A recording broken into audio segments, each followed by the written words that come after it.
హిందువులు అత్యంత ఇష్టంగా జరుపుకునే తొలి పండుగ ఉగాది. ఉగాదితోనే తెలుగువారి పండుగలు ప్రారంభమవుతాయని బలంగా నమ్ముతారు. ప్రతి సంవత్సరం చైత్రశుద్ధ పాడ్యమి నాడు ఉగాది పండుగను జరుపుకుంటారు. కొత్త యుగానికి ఆది కాబట్టి ఉగాది అంటారు. ఉగాదిలో యుగా ప్లస్ ఆది అంటే ప్రపంచం యొక్క జన్మ ఆయుష్లకు మొదటి రోజు అనగా సృష్టి ప్రారంభమైన సూచన. యుగము అనగా జత అనే అర్థం కూడా ఉంది. ఉత్తరాయణం దక్షిణాయనం కలిపితేనే సంవత్సరం అవుతుంది. ఈ రోజు నుంచి తెలుగువారి కొత్త సంవత్సరం ప్రారంభమవుతుంది. ఇది తెలుగువారికి మొదటి పండుగ. ఉగాది రోజున చాలా మంది కొత్త పనులు మొదలు పెడతారు. ఈ రోజు పొద్దున్నే లేచి తలస్నానం చేసి కొత్త బట్టలు వేసుకుని ఉగాది పచ్చడితో కొత్త పనులు ప్రారంభిస్తారు. ఉగాదిలో ఉగాది పచ్చడి ఎంతో ప్రత్యేకమైనది. ఉగాది పచ్చడి షడ్రుచుల సమ్మేళనం. అంటే తీపి, పులుపు, కారం, వగరు, ఉప్పు, చేదు అనే 6 రుచులు. ఈ 6 రుచులు కలిసిన ఉగాది పచ్చడి తెలుగువారికి ప్రత్యేకం. సంవత్సరం పొడుగునా ఎదురయ్యే కష్ట సుఖాలను, మంచి చెడులను సమానంగా స్వీకరించాలి అన్న సందేశాన్ని ఈ ఉగాది పచ్చడి మనకి తెలియచేస్తుంది. మరి ఎంతో విశేషమైన ఈ ఉగాది పండుగ రోజు ఈ చెట్టును తాకితే చాలు మీ ఒంట్లో ఉన్న నకారాత్మక శక్తులన్నీ తొలగిపోతాయి. మీకున్న అన్ని రకాల సమస్యలు, ఆరోగ్య సమస్యలు తొలగి అన్నీ శుభాలే కలుగుతాయి. మరి ఎంతో విశేషమైన ఈ ఉగాది పండుగ రోజు ఏ చెట్టును తాకితే తిరుగులేని రాజయోగం కలుగుతుందో ఇప్పుడు ఈ వీడియోలో తెలుసుకుందాం. చైత్రశుద్ధ పాడ్యమి రోజున సూర్యోదయ వేళలో బ్రహ్మదేవుడు సృష్టిని ప్రారంభించాడని చెబుతారు. ఈ ఉగాది రోజే బ్రహ్మ సృష్టిని చేశాడని పురాణాలు కూడా చెబుతున్నాయి. పూర్వం ఒకప్పుడు సోమకాసురుడు అనే రాక్షసుడు బ్రహ్మదేవుడి దగ్గర ఉండే వేదాలను దొంగలించాడు. ఆ వేదాలను తీసుకుని ఆ రాక్షసుడు సముద్ర గర్భంలో దాక్కున్నాడు. ఈ విషయం విష్ణుమూర్తికి తెలిసింది. దీంతో ఆయన మత్స్యావతారం ఎత్తి ఆ రాక్షసుని సంహరించి ఆ వేదాలను తీసుకుని బ్రహ్మదేవుడికి అప్పగించాడు. దీంతో బ్రహ్మదేవుడు మళ్లీ సృష్టిని ప్రారంభించాడు. అలా బ్రహ్మ సృష్టిని చేసింది ఈ ఉగాది రోజే. దీంతో ఈ రోజుకు పురాణాల్లో ఎంతో ప్రాముఖ్యత కలిగింది. పురందరపురంలో ఒక వర్తకుడు ఉండేవాడు. ఆ వర్తకుడు చాలా ధనవంతుడు. గొప్ప ధనవంతుడైన ఆ వర్తకుడికి 4 కుమారులు కలిగారు. కాలక్రమంలో ఆ వర్తకుడు వృద్ధుడై మరణించే సమయం ఆసన్నమైనది. మరణించే ముందు ఆ వర్తకుడు తన 4 కుమారులను పిలిచి మూత బిగించి ఉన్న 4 పాత్రలను వారికి ఇచ్చి వాటిని తాను మరణించాక మాత్రమే తెరిచి చూడమని, వాటిలో ఎవరు ఏ పని చెయ్యాలో నిర్దేశితమై ఉందని చెప్పి వర్తకుడు మరణించాడు. దీంతో వర్తకుడు మరణించిన వెంటనే అతని కుమారులు తండ్రి ఇచ్చిన పాత్రలను తెరచి చూశారు. మొదటి పాత్రలో మట్టి, 2వ పాత్రలో బొగ్గులు, 3వ పాత్రలో ఎముకలు, 4వ పాత్రలో తౌడు కనిపించాయి. కాని దానర్థం వారికి తెలియక తమ రాజైన విక్రమార్కుడి దగ్గరకు వెళ్లి విషయమంతా తెలియచేశారు వారు. రాజైన విక్రమార్కుడికి కూడా ఆ పాత్రల విషయం అస్సలు అర్థం కాలేదు. దీంతో ఆ 4 కుమారులు ఏమిటి ఈ పరిస్థితి అని ఆలోచించి ప్రతిష్టానపురం చేరుకుని అక్కడ ఉన్నవారిని అడిగారు. కాని ఎవరూ చెప్పలేకపోయారు. అయితే వారికి ఒక బాలుడు తారసపడ్డాడు. ఆ బాలుడు ఎవరు అంటే ఒక వితంతువు కుమారుడు. అయితే ఆమెకు నాగరాజు తక్షకుడి వల్ల గర్భం వచ్చింది. ఆ వితంతువుకు ఒక కుమ్మరి ఆశ్రయాన్ని కల్పించాడు. ఆ కుమ్మరి ఆశ్రయంలో ఉన్నప్పుడే ఆమె బాలుణ్ణి ప్రసవించింది. అలా పుట్టిన బిడ్డకు శాలివాహనుడు అనే పేరు పెట్టింది. ఆ శాలివాహనుడు 4 పాత్రల సమస్యను తెలివిగా పరిష్కరించాడు.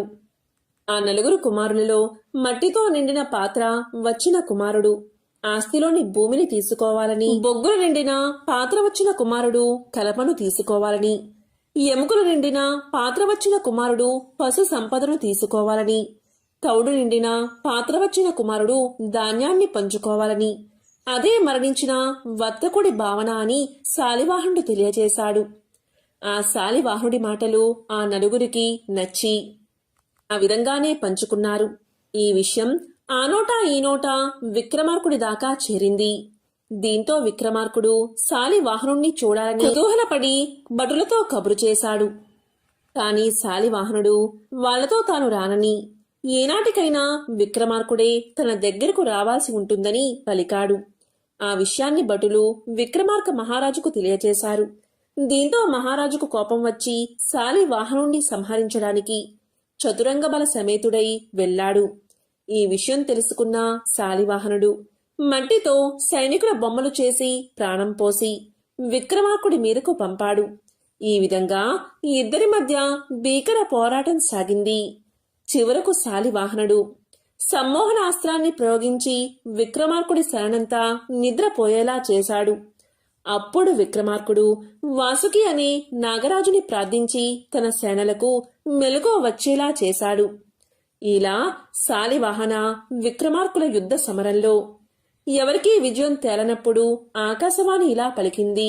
నర్మదా నదికి ఉత్తర దిక్కున ఉన్న ప్రాంతాన్ని విక్రమార్కుడు, దక్షిణ దిక్కు ఉన్న ప్రాంతాన్ని శాలివాహనుడు పాలించమని ఆకాశవాణి తెలియచేసింది. తరువాత శాలివాహనుడు విక్రమార్కుడు ఇద్దరూ కూడా యుద్ధాన్ని విరమించారు. ఇలా శాలివాహనుడు ఒక శకానికి స్థాపకుడు అయ్యాడు. ఈ విధంగా శక స్థాపన జరిగింది. చైత్ర శుక్ల పాడ్యమి నాడే ఈ పూర్వఘట్టాన్ని స్మరించుకుంటూ ఉండేందుకు అనంతర కాలంలో ఉగాదిగా ఆవిర్భవించిందని ప్రచారంలో ఉంది. తెలుగు సంవత్సరాలకు ఆ పేర్లు ఎలా వచ్చాయో తెలిపే ఈ కథను ఉగాదిలోగా ఎవరైతే వింటారో వారికి సకల ఐశ్వర్యాలు సిద్ధిస్తాయి, దేనికి లోటు రాదు. ఒకసారి నారద మహాముని విష్ణుమాయ వల్ల స్త్రీగా మారి ఒక రాజును వివాహం చేసుకుంటాడు. వారికి 60 మంది పుత్రులు జన్మిస్తారు. ఒకసారి ఆ రాజు తన పుత్రులతో కలిసి యుద్ధానికి వెళ్ళినప్పుడు అంతా చనిపోతారు. అప్పుడు నారదుడు విష్ణువుని ప్రార్థిస్తాడు. విష్ణువు కరుణించి ఇలా పలుకుతాడు, నీ పిల్లలు 60 సంవత్సరాలుగా కాలచక్రంలో తిరుగుతూ ఉంటారు అని వరాన్ని ఇస్తాడు. అవే తెలుగు సంవత్సరాలుగా ప్రస్తుతం మనకి వాడుకలో ఉన్నాయి. ఈ రోజే బ్రహ్మదేవుడు సృష్టిని ప్రారంభించాడు. దేవతలకి ఆయా పనులు అప్పగించాడు. నాటి నుంచి సంవత్సరాది ఉగాది అయిందని బ్రహ్మాండ పురాణం చెప్తుంది. ఆదిలో ఈనాడు ప్రారంభమైన సృష్టి కార్యకలాపం నేటి వరకు అవిచ్ఛిన్నంగా దినదిన క్రమాభివృద్ధిగా సాగుతుంది. ఈ కారణం వల్లే ఈ రోజు కొత్తగా లెక్కలు పెట్టడం, కొత్త వ్యాపారాలు ప్రారంభించడం ఆచారమైనది. బ్రహ్మ సృష్టిని ఈ రోజే ప్రారంభించడం వల్ల కూడా ఇంకా ఇతర కారణాల వల్ల కూడా చైత్ర శుక్ల పాడ్యమి పర్వమైందని పెద్దల మాట. శ్రీరామచంద్రుడు వనవాసం తర్వాత సీతాదేవితో కలిసి చైత్ర శుక్ల పాడ్యమి నాడు తిరిగి ప్రయాణ సన్నాహం చేశాడని పురాణాల్లో ఉంది. అందువల్ల ఈ కారణం చేత కూడా ఈ రోజు పండుగ అయినది.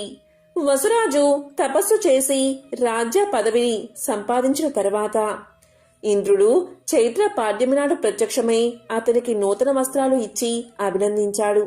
ఈ సందర్భంగా కూడా ఈ పండుగ ప్రఖ్యాతి గాంచిందని చెబుతారు. మొక్కల దగ్గరకు వెళ్లి గాలి పీల్చుకుంటే ఆరోగ్యం మెరుగుపడుతుందని ఆయుర్వేద గ్రంథాలు చెబుతున్నాయి.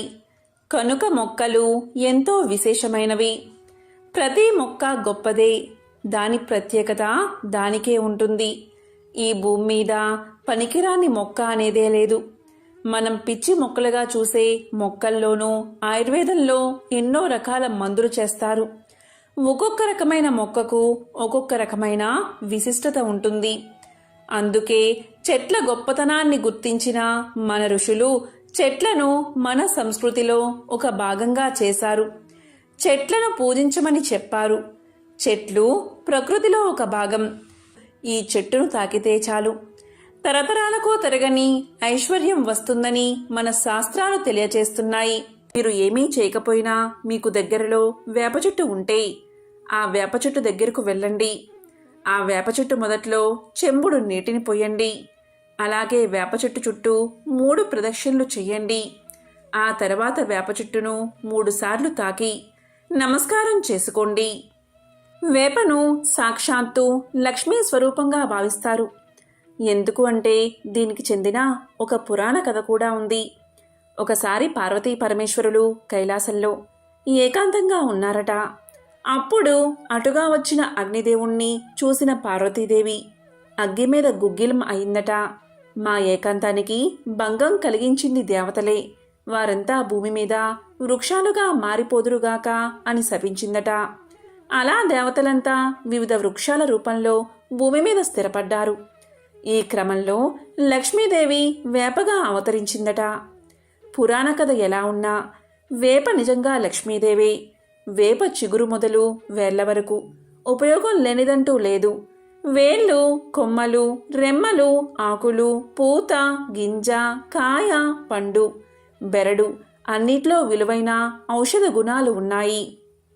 వేప నూనె కీళ్ళు, కండరాల పటుత్వానికి దోహదం చేస్తుంది.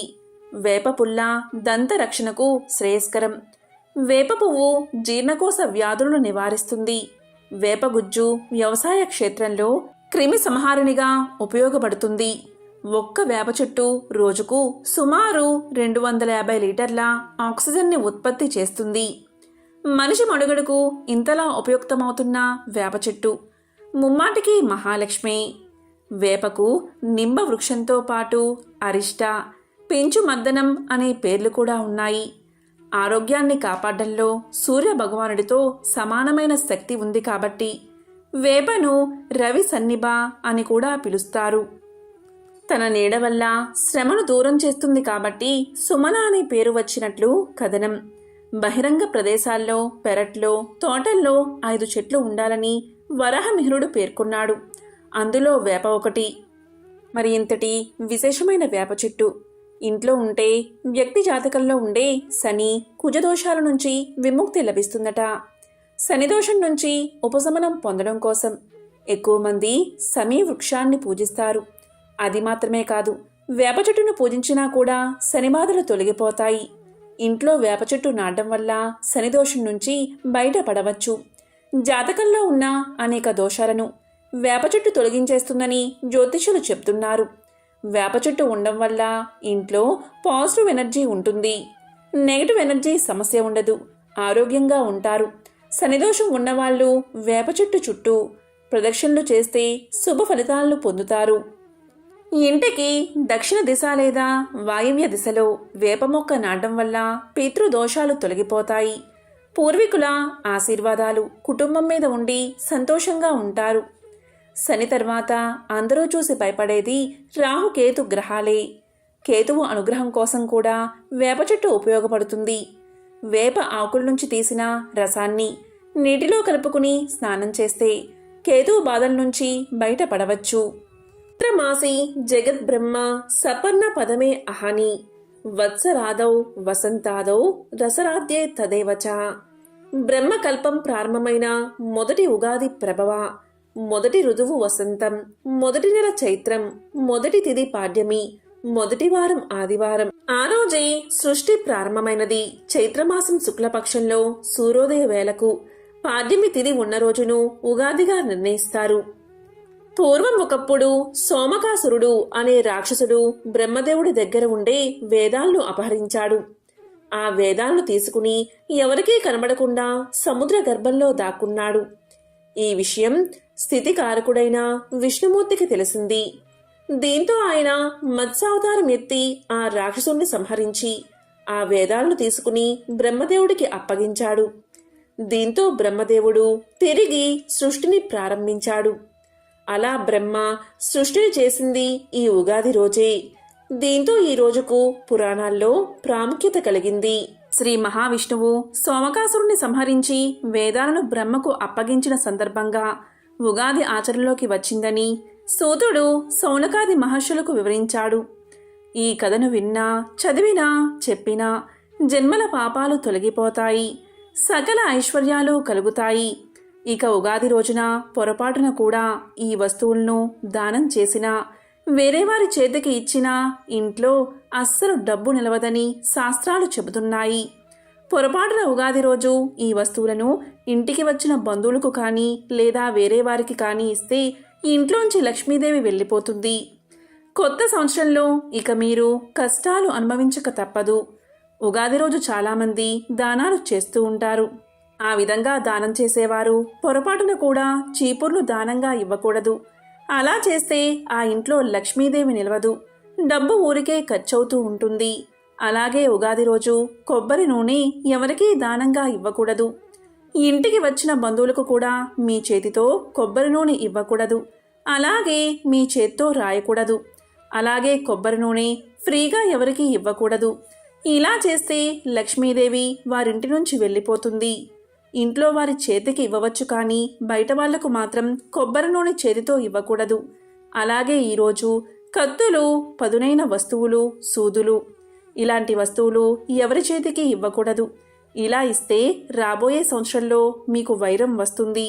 దురదృష్టం మిమ్మల్ని వెంటాడుతుంది. ఏది చేసినా కలిసి రాదు. భార్యాభర్తల మధ్య గొడవలు వస్తూ ఉంటాయి.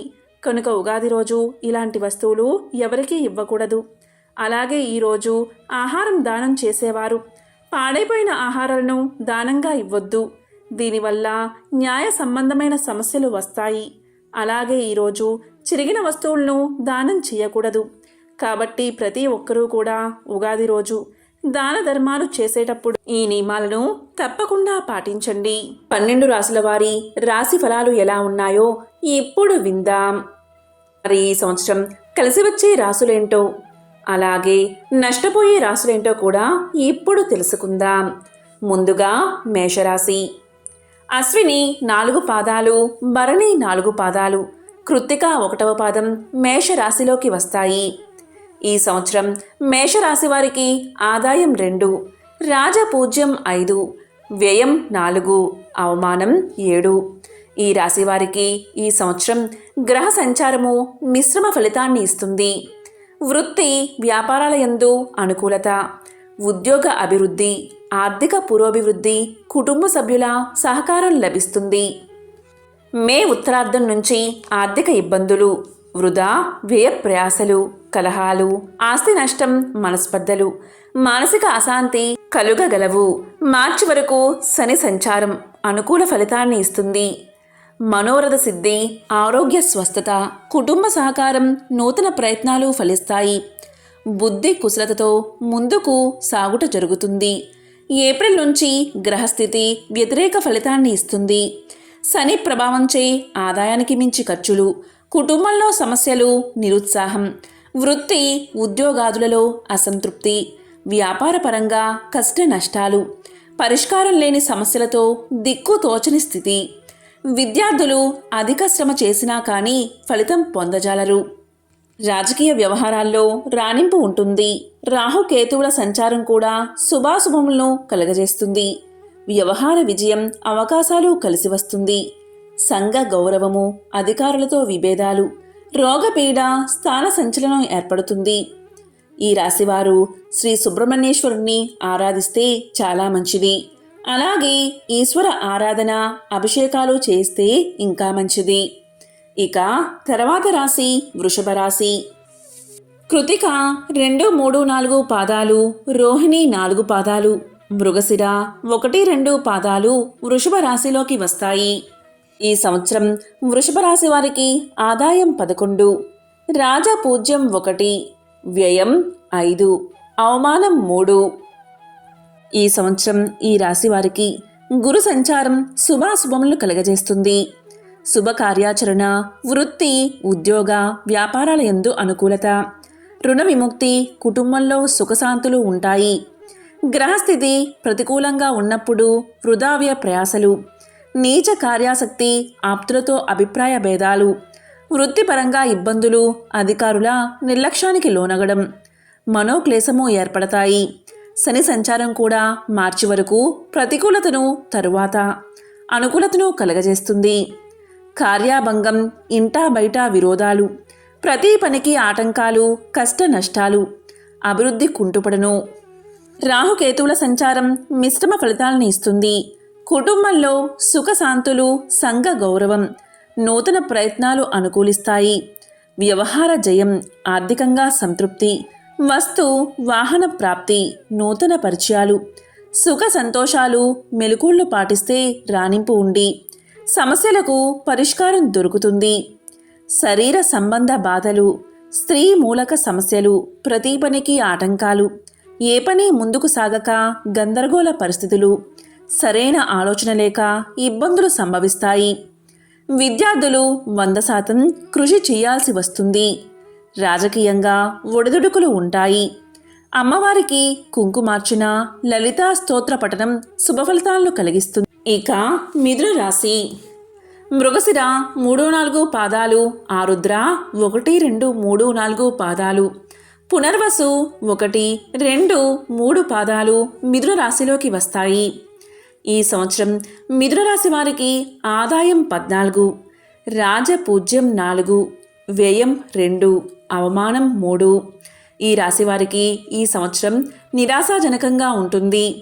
వృత్తి, ఉద్యోగ, వ్యాపారాల యందు ప్రతికూల పరిస్థితులు, ఆరోగ్య భంగము, ఫలితములియని ప్రయత్నాలు, వృధావ్యయ ప్రయాసలు, తొందరపాటు నిర్ణయాల కారణంగా ఇబ్బందులు, అధికారుల ఒత్తిడి కారణంగా అశాంతి, ఆర్థిక పరంగా లోటు, ఈ విధమైన సమస్యల తరువాత కొంత అనుకూలత ఉంటుంది.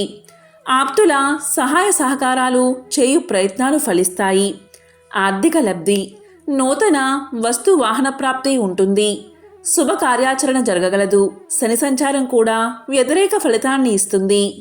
రాహు, కేతు సంచారం కూడా చాలా వరకు ఇబ్బందులు తెచ్చిపెడుతుంది. ఊహకందని ఇబ్బందులు, గౌరవ హాని, ఉద్యోగ భంగం, ఆరోగ్య సమస్యలు, ప్రమాదాలు, వ్యవహార పరంగా నష్టాలు, కుటుంబ పరంగా సమస్యలు, మానసిక అశాంతి, వృత్తిపరంగా చిక్కులు, ఏ పని సరిగ్గా చేయలేక అవమానాలు పాలవుతారు. విద్యార్థుల ఉత్తీర్ణ సామాన్యంగా ఉంటుంది. రాజకీయ పరంగా అంత కలిసిరాదు. ఈ రాశివారు విష్ణు సహస్రనామ స్తోత్రాన్ని పఠిస్తే చాలా మంచిది. అలాగే దుర్గాదేవి ఆరాధన చేస్తే కొంత ఉపశమనం కలుగుతుంది. ఇక కర్కాటక రాశి. పునర్వసు 4వ పాదము, పుష్యమి 1-2-3-4 పాదాలు, ఆశ్లేష 4 పాదాలు కర్కాటక రాశిలోకి వస్తాయి. ఈ రాశివారికి ఈ సంవత్సరం ఆదాయం 8, రాజపూజ్యం 7, వ్యయం 2, అవమానం 3. ఈ రాశివారికి ఈ సంవత్సరం శుభాశుభ మిశ్రమంగా ఉంటుంది. లాభమందు గురు సంచారం వల్ల మనశ్శాంతి, కార్యజయము, సుఖ సౌఖ్యాలు, అధికారుల మన్నన, ప్రభుత్వ పురస్కారాలు లభించగలవు. మే ఉత్తరార్ధం నుంచి రుణబాధలు, ఆరోగ్య భంగము, స్థాన చలనము, ఆర్థిక సమస్యలు, అపనిందల పాలవుతారు. వృధావ్యయ ప్రయాసలు, అశాంతి, ఆందోళన కలుగుతాయి. శనిమూర్తి మంతముచే కొంత అనుకూలమైన అష్టమ సంచారము ఇబ్బందులను కలగజేస్తుంది. రాహుకేతువుల సంచారం కూడా చాలా వరకు వ్యతిరేక ఫలితాలను ఇస్తుంది.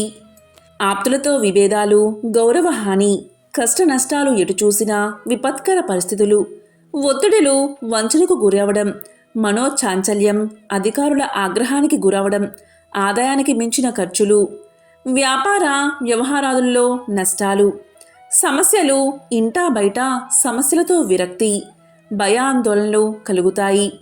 ద్వితీయంలో కేతు సంచారం కొంత అనుకూలతను ఇస్తుంది. కుటుంబంలో సుఖశాంతులు, ఆరోగ్య స్వస్థత, సంఘ గౌరవం, ప్రయత్న కార్యసిద్ధి కలుగుతాయి.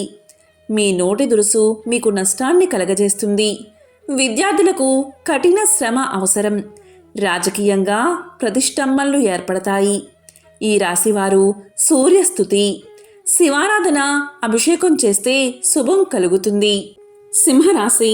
మక 1-2-3-4 పాదాలు, పుబ్బ 1-2-3-4 పాదాలు, ఉత్తర 1వ పాదం సింహరాశిలోకి వస్తాయి. ఈ సంవత్సరం ఈ రాశివారికి ఆదాయం 11, రాజపూజ్యం 3, వ్యయం 11, అవమానం 6. ఈ సంవత్సరం ఈ రాశివారికి అంత అనుకూలంగా ఉండదు. గురు సంచారము మధ్యలో కొంత శుభం చేకూర్చినా మొదట చివర కూడా ఇబ్బందులు కలగజేస్తుంది. కుటుంబంలో సఖ్యత, కార్యసిద్ధి, గౌరవ మర్యాదలు, కృషికి గుర్తింపు, అధికారుల మన్నన చేకూరును. ఆర్థిక సమస్యలు, అందరితో తగాదాలు, ఏ ఫలితమో ఇయని వ్యయ ప్రయాసలు, భయాందోళనలు, స్థాన సంచలనం, ఆరోగ్య భంగం, ఆదాయానికి మించిన ఖర్చులతో అప్పులు, మోసాలకు లోనవడం, అపనిందలు, అవమానాలు కలుగుతాయి. శని, రాహు, కేతువుల సంచారం కూడా గోచార రీత్యా అశుభకారకము. ఏ పని కలిసిరాక ఆందోళన, సహాయ సహకారాలు అందక దిక్కు తోచని స్థితి, కుటుంబంలో అనైక్యత, భయాందోళనలు, వృధా ప్రయాణాలు, ఆప్తులతో విరోధాలు, అధికారుల నుంచి ఒత్తిడి, ఎటు చూసినా సమస్యలతో ఇబ్బంది కలుగును. మే 20 వరకు కేతువు కొంత మేలు కలిగించును. ఆర్థిక భరోసా, కుటుంబంలో సుఖశాంతులు, సంఘ గౌరవం, చేసే ప్రయత్నానికి సానుకూల ఫలితం ఉంటుంది. మీ సేవా గుణము రాజకీయంలో మిమ్మల్ని గౌరవ స్థానంలో నిలబెడుతుంది. విద్యార్థులు కృషి లోపం లేకుండా శ్రమించాలి. సూర్యారాధన, సూర్యస్తుతి, శివదర్శనం శుభాన్ని కలగజేస్తుంది. ఇక కన్యారాశి. ఉత్తర 2, 3, 4 పాదాలు, హస్త 1, 2, 3, 4 పాదాలు, చిత్త 1, 2 పాదాలు కన్యా రాశిలోకి వస్తాయి. ఈ సంవత్సరం ఈ రాశి వారికి ఆదాయం 14, రాజపూజ్యం 6, వ్యయం 2, అవమానం 6 ఉంటాయి. ఈ రాశి వారికి ఈ సంవత్సరం చాలా వరకు అనుకూలం.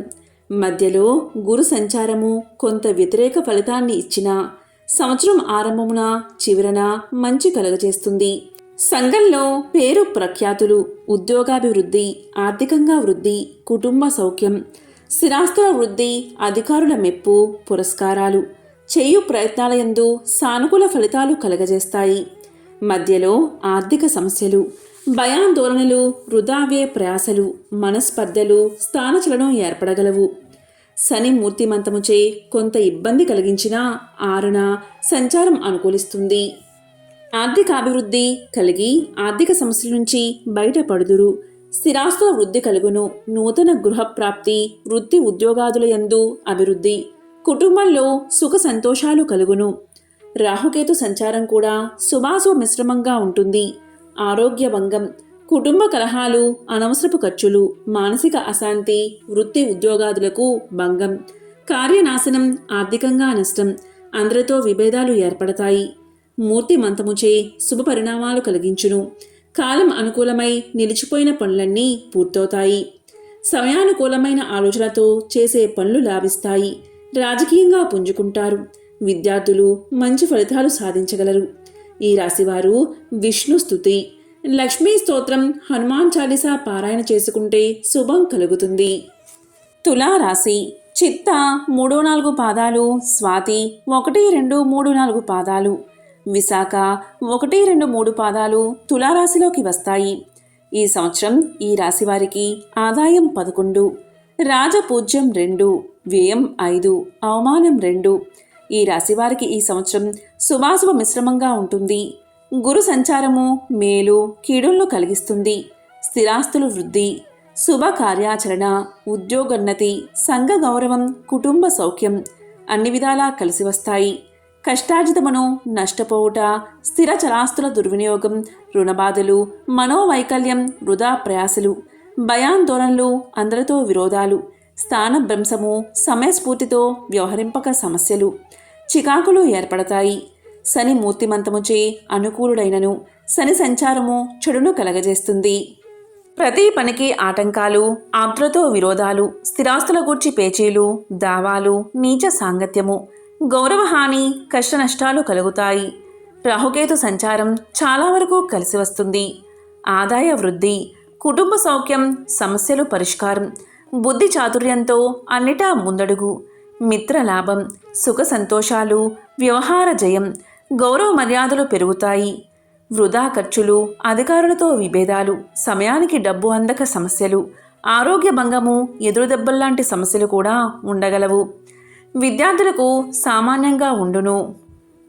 రాజకీయ పరంగా అనుకూలించును. దత్త పారాయణం, అమ్మవారికి కుంకుమార్చన జరిపిస్తే శుభాలు కలుగుతాయి. ఇక వృశ్చిక రాశి. విశాఖ 4వ పాదం, అనురాధ 1, 2, 3, 4 పాదాలు, జ్యేష్ఠ 1, 2, 3, 4 పాదాలు వృశ్చిక రాశిలోకి వస్తాయి. ఈ సంవత్సరం ఈ రాశి వారికి ఆదాయం 2, వ్యయం 14, రాజపూజ్యం 5, అవమానం 2. ఈ రాశి వారికి గురు సంచారము శుభాశుభాలను కలగజేస్తుంది. శుభ కార్యాచరణ, ధనాదాయం పెరుగుట, స్థిరాస్తుల వృద్ధి, సంఘంలో గుర్తింపు, పేరు ప్రతిష్టలు, స్థిరమైన సమయానుకూలమైన నిర్ణయాలతో లబ్ధిని పొందుతారు. ఆస్తి నష్టం, రుణబాధలు, అధికారుల వల్ల ఇబ్బందులు, అసహనము, అధైర్యములతో మనోనిబ్బరాన్ని కోల్పోతారు. శని రాహువుల సంచారం ప్రతికూల ఫలితాన్ని ఇస్తుంది.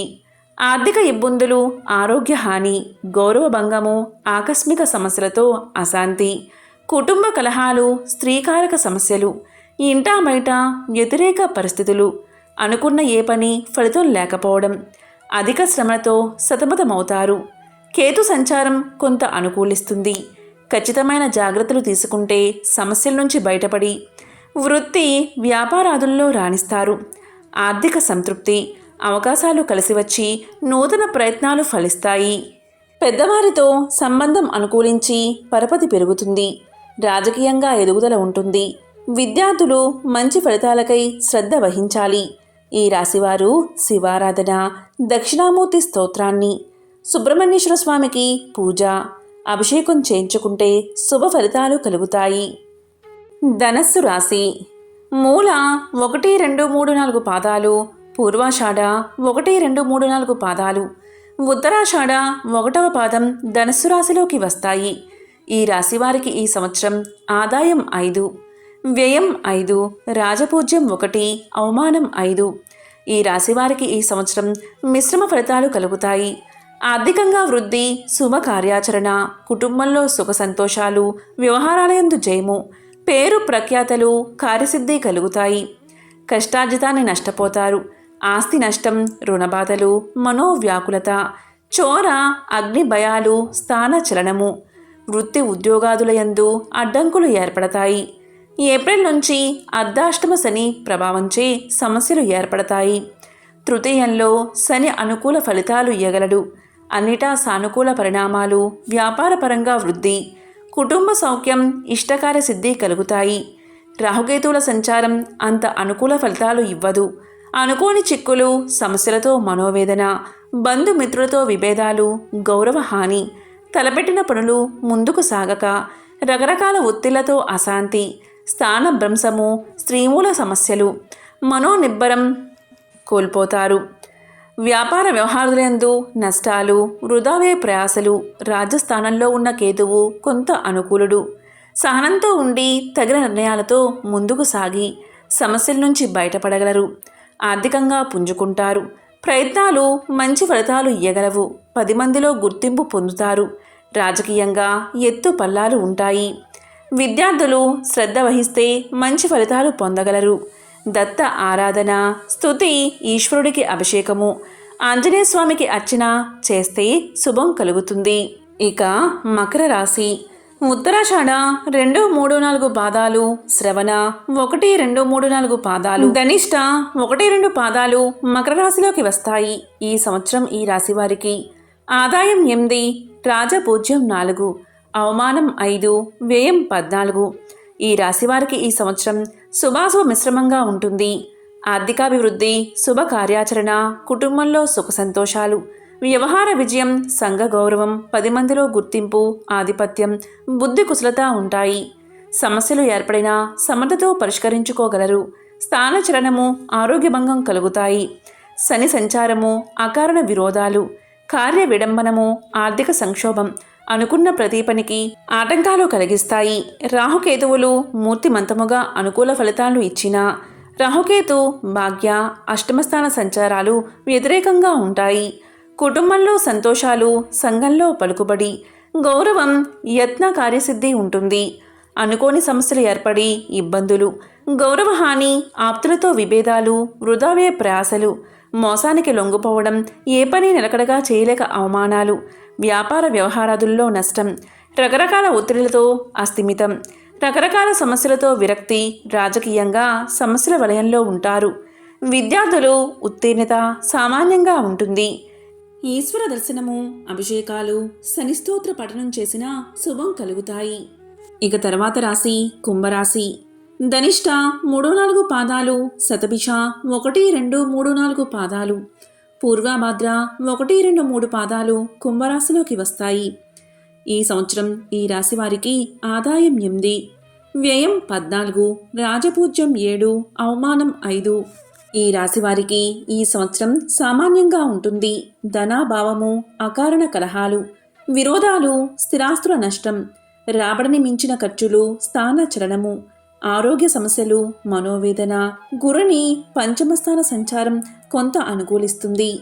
ఆర్థిక పురోభివృద్ధి, శుభ కార్యాచరణ, కుటుంబంలో సుఖ సంతోషాలు, వ్యవహార జయం, సంఘ గౌరవం సమస్యలను చాకచక్యంగా పరిష్కరించుకోగలరు. జన్మంలో శని అరిష్టకారకుడు. ఆరోగ్య భంగం, అవకాశాలన్నీ చేజారిపోతాయి. అకారణంగా విరోధాలు, అపకీర్తి, ఆదాయానికి మించిన వృధా వ్యయాలు, మనోవేదన కలుగుతాయి. రాహుకేతువుల సంచారం చాలా వరకు ప్రతికూలం. వృధా ప్రయాణాలు, ఖర్చులు, ధనహాని, భయాందోళనలు, కుటుంబంలో అశాంతి, ఉద్యోగ వృత్తి వ్యాపారాదుల యందు ఒడిదుడుకులు, మోసాలకు లోనవడం, ఇంటా బయట సమస్యలతో మానసిక దౌర్బల్యము, అధికారుల ఒత్తిడి ఇబ్బందులను కలగజేస్తుంది. ద్వితీయంలో రాహువు కొంత శుభకారకుడవుతాడు. ఏ ప్రయత్నం చేసినా కలిసి వస్తుంది.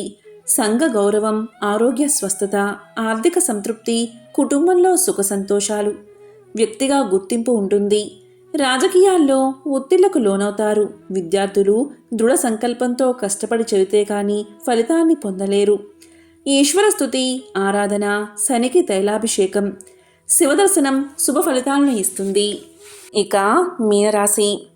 పూర్వాభాద్ర 4వ పాదం, ఉత్తరాభాద్ర 1, 2, 3, 4 పాదాలు, రేవతి 1, 2, 3, 4 పాదాలు మీనరాశిలోకి వస్తాయి.